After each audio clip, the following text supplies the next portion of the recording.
You're watching the Blockchain Interviews, hosted by Dan Weiskopf. Each episode features interviews with leading industry experts so that viewers can have a deeper understanding of today's quickly evolving blockchain marketplace. Sui Chung, thank you very much for joining us in the Blockchain CEO series on January 20th, 2023.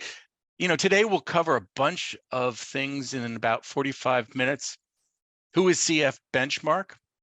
Why a classification structure is so important to the digital asset ecosystem?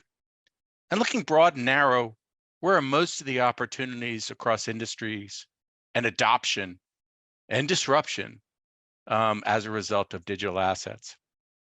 But first, since it's January 20th and there's so much news out there around Genesis, I just wanted to take a little bit of time and talk to you about it. Could this be the moment where digital assets actually stabilize? I mean, let's be clear on something. Bottoms are formed when things really, really happen. And, the Genesis news to some degree isn't really news for a lot of people. I mean, this has been kind of pending for a while now.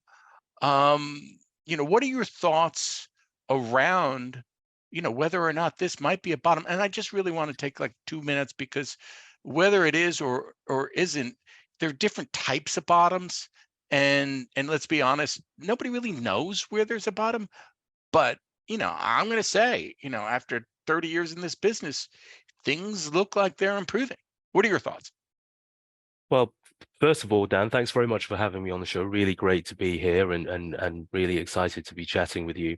Yeah, good question on, well, firstly, is this a bottom? And none of us have a crystal ball. It's very hard to say, but as you rightly point out, typically when markets hit a bottom, when effectively the worst piece of news that you can have comes out. And so Genesis is an interesting case because, as you say, we've kind of known this for a while, right? The minute they halted withdrawals 2 months ago almost, we knew they were in trouble, right? You don't halt withdrawals because everything's fine. And very quickly, because they did that, very quickly, we all got to know about it because one of the programs that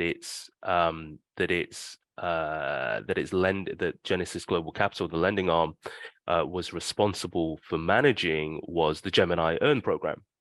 And so obviously Gemini, hundreds of thousands of users, very well-known public figures who own it, and the Winklevoss twins, very vocal about what happened. So we all knew that there was a problem there, and we knew, and Genesis Global Capital is a large player in that market.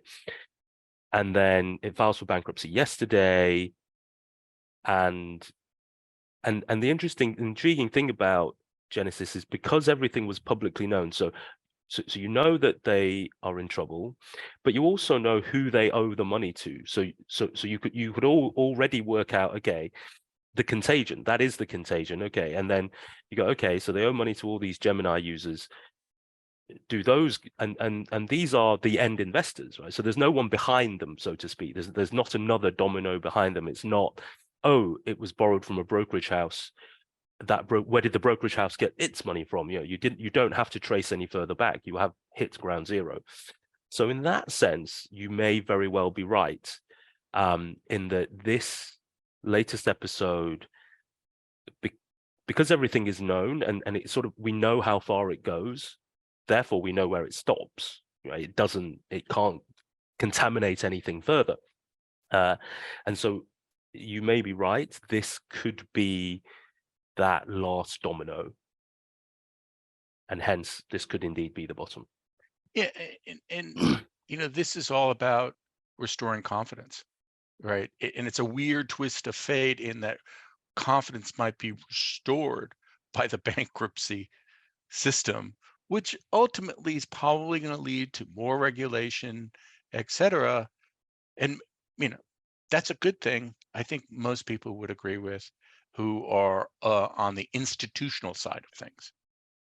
Yeah, I think that the right sort of regulation, clearly after all these episodes, the right sort of regulation would be welcomed, I think, from all from all reasonable people within the who are in the digital asset space. Probably more so from the institutional end, as you say, but I'd say that's that's a given from all sectors of the space.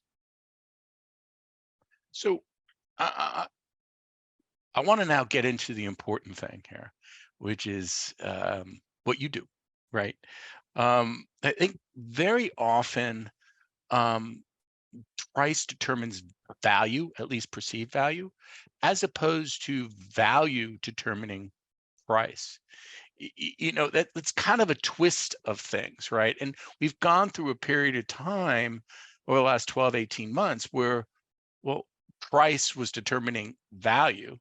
And now I think, especially given what you've created with classification, people can actually get a baseline around what actually things do in the way of digital assets beyond just the headlines around Bitcoin and Ethereum.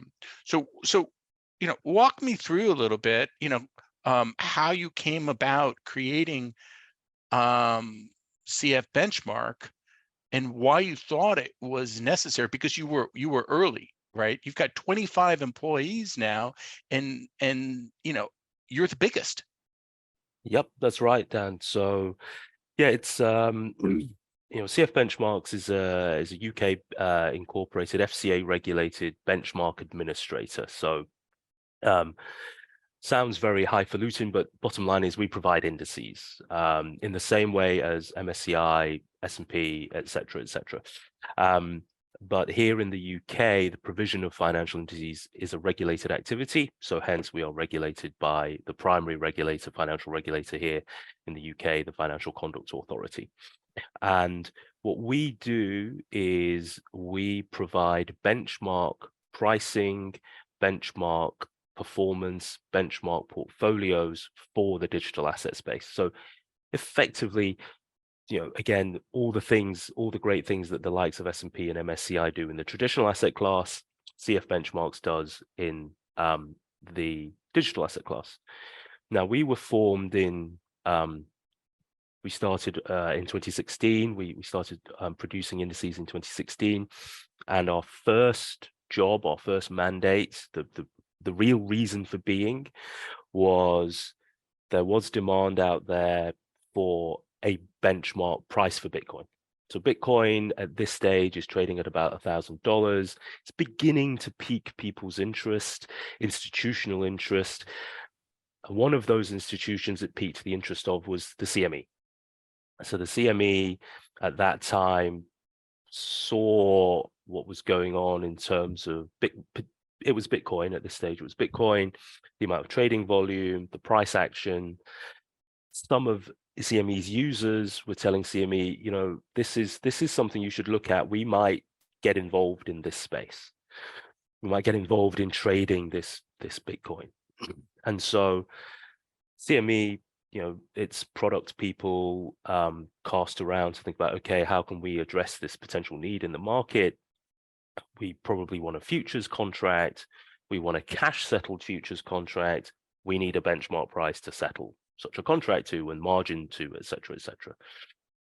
And yours truly, myself and my colleagues, my then colleagues, were only a couple of us at the time, thought, oh, hey, we could do that. Of course, yeah. I used to run indices. I run indices in traditional finance. I can do that. I can do that. And obviously created just a ton of work for ourselves that we never anticipated, because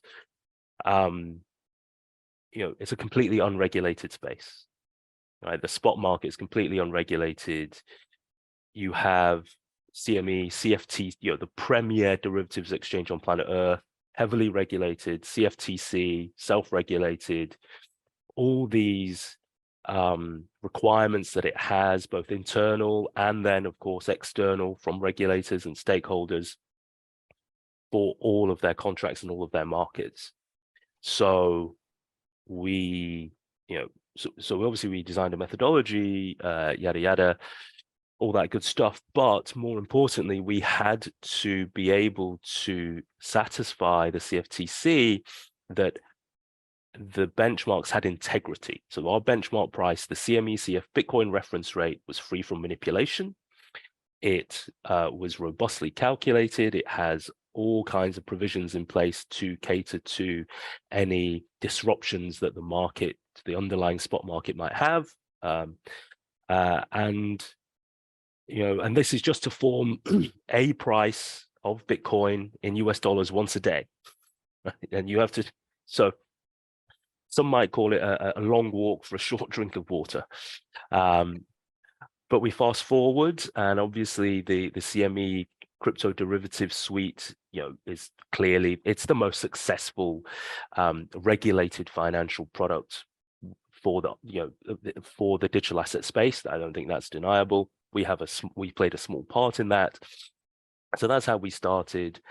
And then, very quickly, as you do when you're in the office till 11 p.m., trying to figure out, okay, how are we going to deal with the fact that these APIs from crypto exchanges often cut out, right? What are we going to do about that? And you're hammering out some code to try and deal with that. You get to chatting about, okay, we're doing this, but what let's say we get this right. What does the future hold? What should this company look like? What should we be doing? And I'm not a very original thinker, never have been. And I just simply said, look, we should be doing for the digital asset space what MSCI has done for equities, right? We are here. Our aim should be to provide investors with the tools, the frameworks, the data, the methods for them to be able to understand the market as a whole, the assets in that market, and to be able to implement their theses, their thoughts, their predictions of how the future might turn out, because that's what investing is really. That is what the equity market is there for.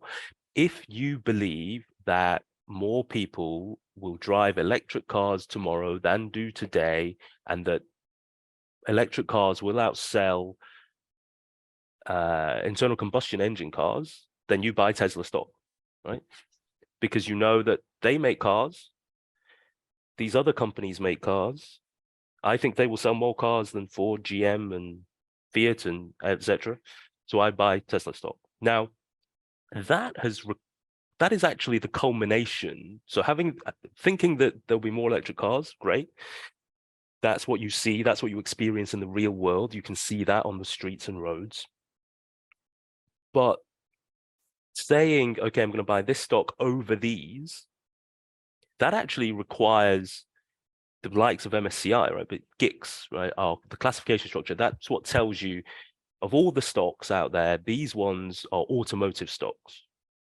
These are all the automotive stocks, right? So you can pick, you can decide to invest in all of them through like a sector spider, or you can pick one and think this is the best out of this cohort.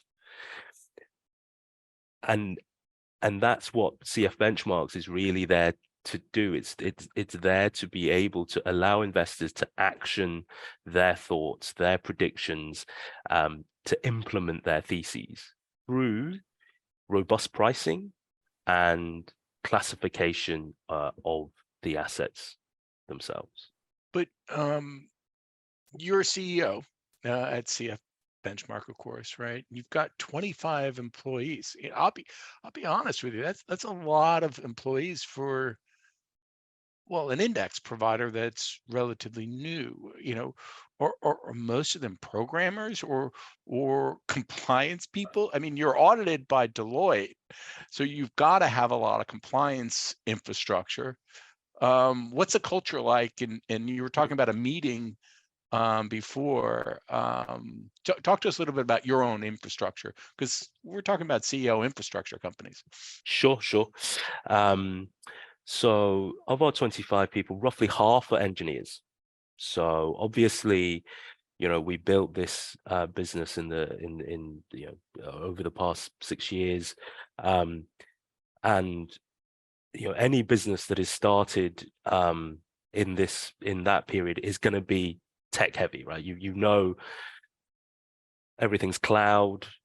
We have our own tech stack. You know that to drive value creation in the 21st century, a lot of what you do is going to be utilizing the latest technology. If you're going to do it in a scalable manner, in a sustainable manner, you're going to have a tech stack. So half of the firm are engineers. Now, because of the product we produce, which is an index, and that index is compiled by sourcing data from the blockchain, from APIs of cryptocurrency exchanges, then you're going to have more developers, right? Because you're going to need developers to be able to interrogate that data set, bring that data set in, perform computations, etc. So about half of us are developers. We have a pretty significant product team. A quarter, a fifth of the team are product, and so those are quants. Those are your classic quants. They're the ones building models, modeling out all the various rule set that we could apply to our indices and seeing which ones are the most efficient and deliver those portfolio characteristics that you would want from an index. So we've got those guys. And then we have business operations people, so sales, marketing, compliance as well. And then myself, I always say, I do everything that there isn't someone else to do. So that involves, chairing board meetings all the way to making tea, and then anything else in between that there's no one whose day job it is to do. So yeah, that's how we look today. And looking forward, we'll probably always be sort of 50% developers, software engineers, and then 50% other. Great. 20 years ago, and this is, I guess, part of the reason why I'm called the ETF professor. I got in the ETF market early. I was building a database around ETFs, and all the verbiage was hard to understand, and factors, and it was easy just to look at things from a top-down perspective and say, well, large cap, small cap, mid cap, etc. Why is that the wrong methodology to approach, the digital asset space versus your classification? No, I wouldn't say it's the wrong methodology, because we do also offer capitalization defined index series. So capitalization, the way we do it is the sort of MSCI style of, we term large caps, broad cap, the 99th, 95th percentile of the cap range. So we do offer those. But there is a but. In the crypto space is number one, the tokens themselves are not uniform. And what I mean by that is they don't all offer the same type of product or service to end users. There are differences there. So it's not quite like for like. So therefore, the return drivers from the blockchain economy that they operate in will be slightly different. But the bigger problem is the fact that the top two cryptos are such a large part of the entire capitalization universe. So Bitcoin and Ether combined are, on any given day, they themselves can be almost 90% of the entire cap of the whole asset class. So that makes a capitalization defined portfolio or index, on a pure beta basis, it does skew it significantly to just those two assets. So whilst that approach, if you're looking for pure beta, dictionary definition beta, then the capitalization defined range is there. We have that. But if you are looking to implement a thesis that you have about how the blockchain economy will evolve, which parts of it will be more successful than others in gaining users in, then you need to understand, okay, what does this token, this coin represent in terms of actual human economic behavior? And ultimately, and this, I've got up on the screen your classification approach, right? And ultimately, this is about the utility value, and that's what is going to drive success. I mean, listen, at the end of the day, when I got into the ETF marketplace, it was, for me, it wasn't just the low cost, it was the tax efficiency, it was the access to different solutions, it was the transparency, but there was no real classification definitions that I could put my full arms around. I mean, it was 20 years ago. What you've done, I think, for like newbies, is create a classification that they can understand.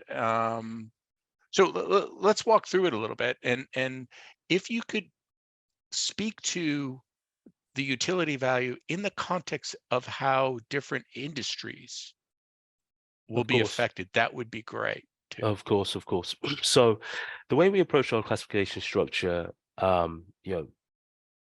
very, very basic principle is that we do not classify the coins. So that is not how we go about it. What we do is we classify the software protocol associated with any given coin.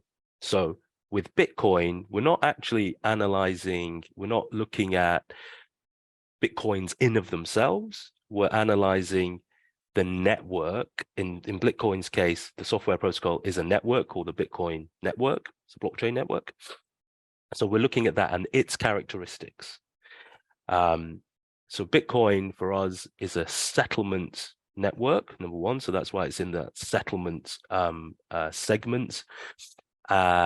It's a blockchain for executing transactions, but it is non-programmable, i.e. it does not support smart contract functionality, whereas other settlement networks such as Ethereum, for instance, does support smart contract functionality. It's programmable, end-to-end programmability, Turing complete, to use the jargon. So here already you can, there's already a thesis, right? If you have the thesis that yes, blockchain will take over the world and will replace lots of our computing infrastructure, but it's the smart contract functionality that's what makes blockchain special. It's that automation. If you believe that, if that's your thesis, then yes, here we classify together all the programmable settlement networks, and if that is your belief, go and buy all the tokens that form that sector of our classification, that subcategory of our classification, and they're listed there. And if you would be so kind as to scroll down, Dan, you can see that our token explorer actually highlights these are they, right? So you build a portfolio with these things in it, that's what you've got. You've got exposure to human beings around the world using smart contract technology more tomorrow than they did today and forevermore, effectively, right? That's simple as that. And so because that approach, that ignore the coin, focus on the technology, because it's the technology that people will use, right? It's the underlying software protocol that gets users, right? That's the adoption, that's the real adoption. So if we look at some other examples, so financial services, right? So DeFi, one of the most exciting applications of blockchain technology for a lot of people is finance, is disrupting the financial industry, commonly referred to as DeFi. And what DeFi effectively is you think of a real world today financial institution, think about the function it fulfills. So let's take a very uncomplicated bank, PNC Financial, right? Pretty large commercial bank in the USA. Its main job, 99% of its activity, is taking deposits from folks like yourself and companies. They take those deposits and then they lend them to folks like yourself to maybe buy a car, maybe do some home improvement, lends it to companies who may wish to invest in plants, hire more people, etc. Right? So it's effectively there to borrow and lend, sits in the middle and does that, performs that function.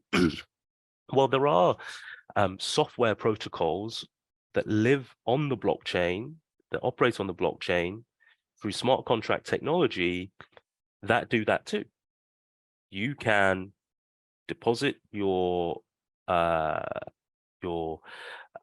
assets into them, and then it will lend it to other people. And on a collateralized basis, they have to put some collateral down. Obviously, they don't have to cover the whole loan, or otherwise it wouldn't be worthwhile. They put some collateral down, and they pay interest. And the smart contract funnels that interest to you as the depositor. So it performs exactly the same function as a PNC bank, right? But it doesn't have employees. It doesn't have office buildings. It doesn't carry any of those costs. It's just a software protocol sat on a blockchain. And its associated token is Aave. Aave is probably this A symbol here on the left. That's probably the most prominent example of a protocol that does that. A DApp, decentralized application. It's a DApp, and it provides a financial service. And when it provides that service, you as the depositor or the borrower, you pay a fee in the same way as PNC charges you fees, charges interest rates, and pays depositors interest. So does Aave. So it fulfills exactly that economic function. Its end users use it as a financial service. So therefore, for us, the Aave protocol, and hence its token, is a sector token. It's a sector token, i.e. it provides services to end users. And the sector it operates is finance. So it's a sector token, that's its category, and its subcategory is finance. As opposed to, if I could trouble you to click on culture. So you have sector dApps, they provide end users with products or services, most of the time that can be recognized, from traditional sectors of the economy.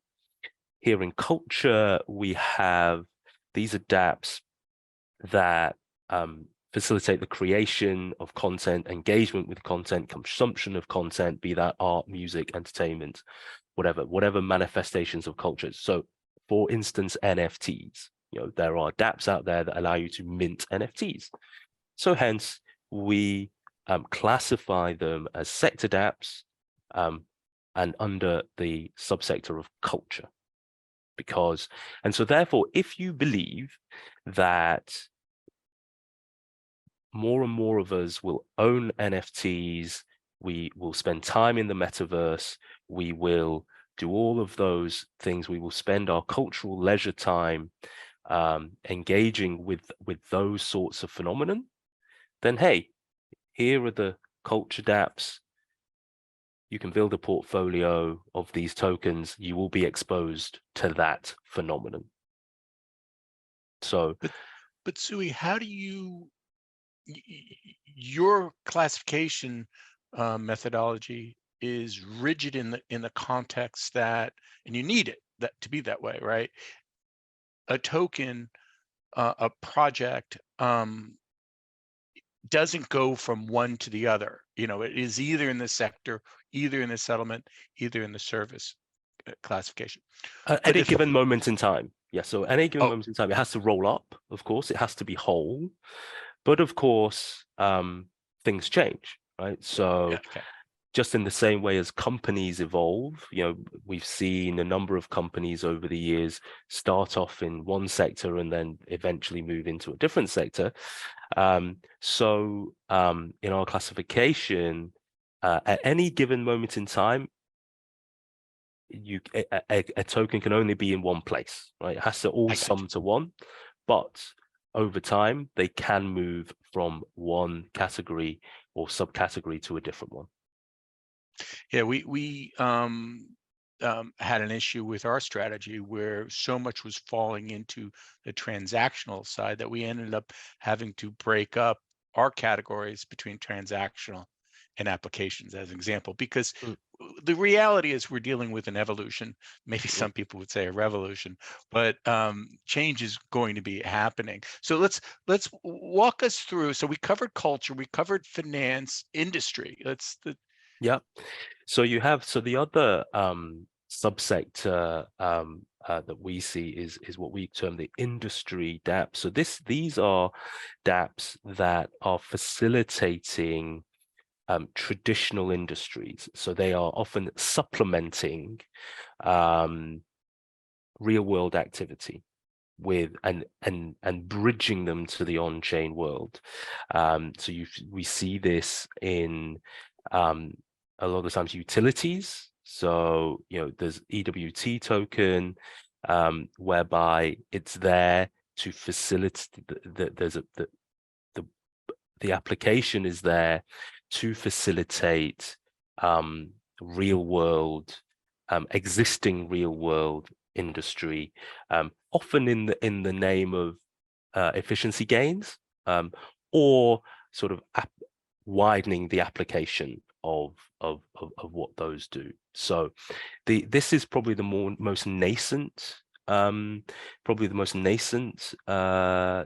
subsector, but one that we think is poised for some pretty significant expansion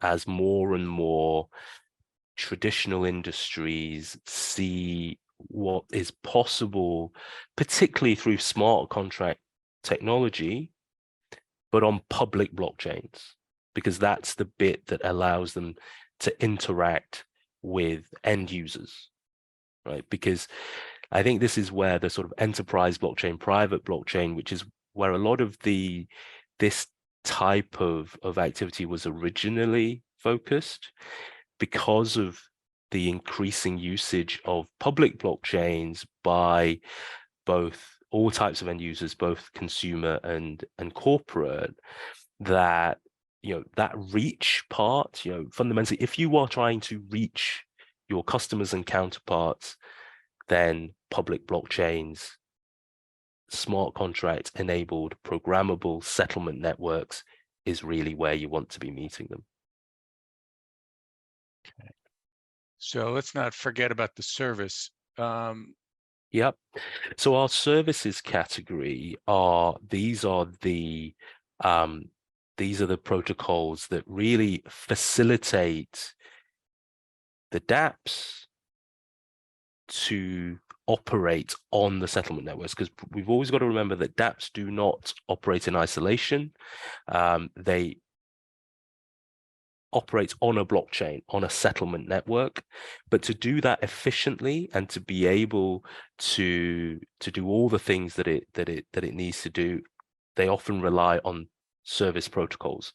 So for example, we have the information subcategory, so i.e. Oracle networks, right? So if you have in the example of financial services, if you have a protocol that's there to facilitate, say, foreign exchange transactions, then obviously it needs to know what the prevailing FX rate, if it's facilitating a dollar to euro transaction, it needs to know what the prevailing euro dollar rate is off chain, right? So Oracle networks bring that information on chain, so that it can be verified, so that the smart contract can execute what it's supposed to execute. Similarly, if you have smart contracts that are conditional. It's got to be the 20th day of the month. Well, you've got to bring the date in the real world onto the blockchain. The blockchain does not know what time of day it is. You've got to bring that, and Oracle networks do that. So prominent examples: Chainlink, the graph, etc. And then you also have the scaling solutions. So this is a means by which dApps, the sector dApps, can scale up, right, their presence on a blockchain, because thousands and thousands of transactions going through them, going through a sector dApp, going through the settlement network, creates, any network has capacity constraints. Blockchain networks are no different, and to overcome those bottlenecks and those constraints, scaling solutions are often used.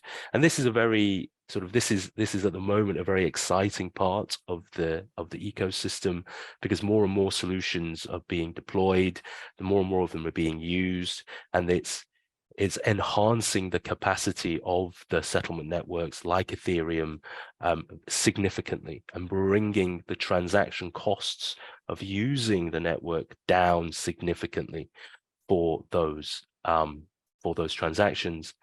And so, this in its totality, we think of this as is what we term the blockchain economy. There is, a full economic value chain occurring on the blockchain. There is an end user availing themselves in the real world, availing themselves of a service or product through a sector dApp. That sector dApp is utilizing services provided by software service protocols to facilitate their operation. And finally, on that settlement network, that transaction is fulfilled, value is transferred, fees are paid to all parts of that chain. So that's a true value chain. Those fees are paid in cryptocurrencies. In some cases, you have to pay in cryptocurrency, i.e. to settle a transaction on the Ethereum network, you have to pay in Ether. It doesn't take dollars, doesn't take pound sterling, it takes Ether. So if you want to use that network, you need to have Ether to pay for it. Now, you can buy that Ether for US dollars or pound sterling, but if you want to utilize the network, if you want to utilize that smart contract technology, if you want to have access to those sector dApps, if you want to effectively interact with the end users of those dApps, you need to own Ether, because you need to pay for the transactions. And I think that, that if you look at it like that, then the fact it is fundamentally an economy, that's what brings it home. This is an economy.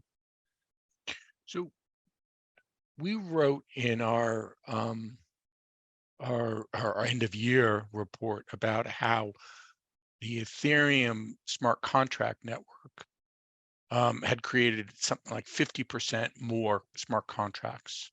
That suggests to me that the Ethereum network is very robust, despite price going down, right?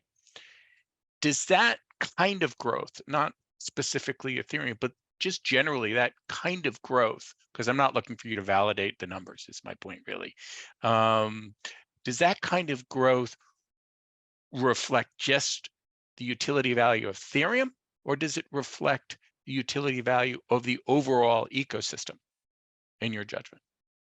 So I would say it's a reflection of it should be reflected in the value of Ethereum, and also reflected in all of the software protocols that reside on Ethereum, that operate on the Ethereum network, such as your Uniswaps, your Aves, etc., and indeed all the service protocols that facilitate the Ethereum network, such as Polygon, as a scaling solution, such as Chainlink as an Oracle network.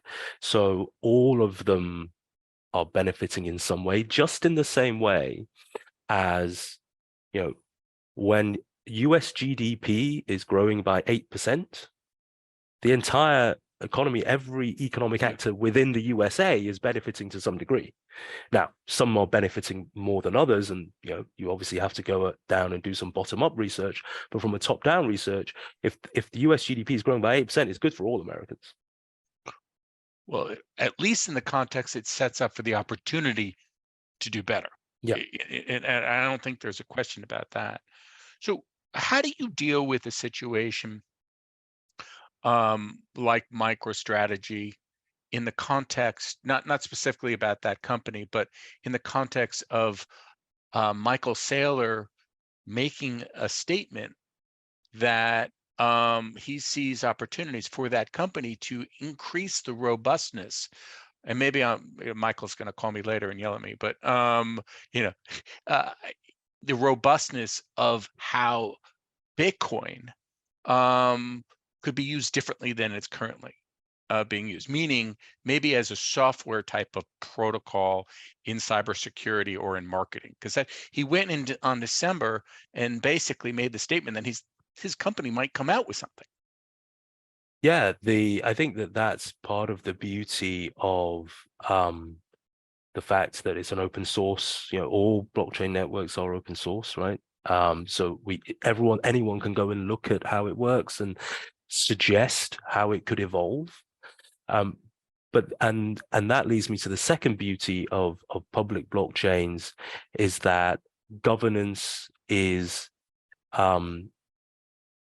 again transparent. It is, if Michael has suggestions, then it's up to him to put it to the other network participants, everyone in the network, everyone who owns Bitcoins, everyone who runs a node, everyone who mines it, to put it to the entire community and see, and the community will judge whether that's a direction that it wants to go in. That is part of the beauty of this, that he's got to convince all the other stakeholders. They'll evaluate it on their own merits, from their own perspectives. And hey, if it's if it's an application, if it's a direction that everyone believes has legs, then it will happen. If they don't believe it has legs, it won't. Well, okay, so let me be clear, and believe me when I say this. No one really knows what's going on in Michael Saylor's head. You've got Bitcoin set up as non-programmable. And maybe you didn't hear the interview that he did in December, but I interpreted what he was saying. Again, maybe I misinterpreted that there are ways where Bitcoin could be, and on the layer 2 Lightning, right, be used to program things as a solution provider. And here, listen, it's not like he doesn't have experience with software programming. I guess if something comes out, first of all, it's not going to happen in the first quarter. It's going to be a plan, right? Over time, you have the ability, is what you're saying, to adjust as things evolve. Yep. And there are many moving parts, but that opportunity is there, and that possibility is there, and there are many talented developers that develop on the Bitcoin network to make that happen. Yeah. So okay. So a couple of things before we wrap up. Talk to us a little bit about your latest evolution in terms of not everything should be settled as an index in US dollars, as an example. I think you just are launching something or have launched something. Yeah. There are many liquid markets that one can observe now for the trading of certainly Bitcoin and Ether, the major cryptos, for instance, in euros, right? So we produce euro denominated benchmarks. But also, if we look at the number of instruments out there, and the number of different markets, it's not just spot in the crypto space. We see, there's a lot of derivatives, term futures, perpetual futures, etc. And so from those transactions and from those markets, one can observe data that gives us implied yields. There is an implied cost of capital and a cost of carry in those markets. One can extract that and generate implied yields and implied costs of capital, and hence an interest rate curve. So one of the things we've done is built a Bitcoin interest rate curve that gives from the overnight through to the 6-month tenor and all tenors in between. So overnight, 1 week, 1 month, 3 months, all those tenors that we're used to seeing in the traditional markets for the cost of borrowing Bitcoin. So that's quite an exciting piece. And I think that's, for me and CF Benchmarks, that's one of the exciting things is about the space, selfishly, is, all of those metrics and all of those benchmarks that we take for granted in traditional finance, and there are hundreds of them if you think about it, they don't exist in the digital asset space, and they are needed as this assets class develops, and CF Benchmarks gets to have a go at producing them and to facilitate the further growth of the ecosystem, and that's very exciting.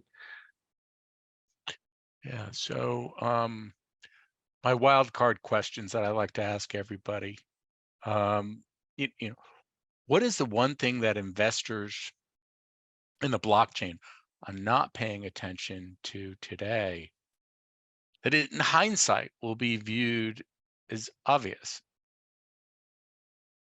That is a great question, Dan. And I think that probably for me, it's that the interconnectedness, that it is that it is an economy, right? That there's a value chain here, that there's an interconnectedness, and that certain certain growth in end usage of, say, a certain dApp or certain types of dApps means that is good for these service protocols, these settlement networks. Like, putting all that together is something that I hear very little of from investors, from commentators, but in reality, that's what's happening. In the same way as, Apple are selling a lot of iPads, now we say, well, great for Foxconn, let's go and buy some Foxconn shares. 10 years ago, we didn't say that, right? BMW is selling a lot of cars. Well, you could go and buy BMW stock, you could do that, or you could go and buy Bosch stock, because every time they sell a car, Bosch has sold a fuel injector, and the fuel injectors are pretty high margins. That way of thinking, because sometimes, I'm a very basic animal. I'm a very sort of nuts and bolts, meat and potatoes sort of animal. I'm less, I couldn't tell you what a double bottom formation is and all of that technical stuff. I focus on, really rather boring real world. Okay, someone's made something, someone's produced a service. What have they used? What have they used to produce that product or service to the end user? Everyone in that chain must be benefiting. Yeah, I like your answer. I really do. Human capital is probably, when you think about interconnected, you're right. Human capital is probably underappreciated, way too often. So the second question is, and I had to eliminate finance because everybody was choosing finance. What industry will be most affected by the blockchain? I think all content IP businesses will be affected by the blockchain. I think that, smart contract technology, probably to me, the biggest impact it will have is rights management to IP content. If you can, house access to media content, through a smart contract, then it becomes questionable whether you need Spotify. Yeah. And individuals, to your point, are going to be empowered, maybe to get paid for their own IP. Yeah, directly from the consumer. Directly, yeah. No, Yeah. I think you're spot on. So we thank you so much for spending the time. Congratulations on all your success, and keep on blocking, tackling, and helping the network grow and expand. And I really appreciate your classification framework, and look forward to watching you. So Thank you very much, Dan. No. Thank you. Real pleasure to chat, and all the best. And hopefully we'll speak again soon. Absolutely. Have a good one. Bye now.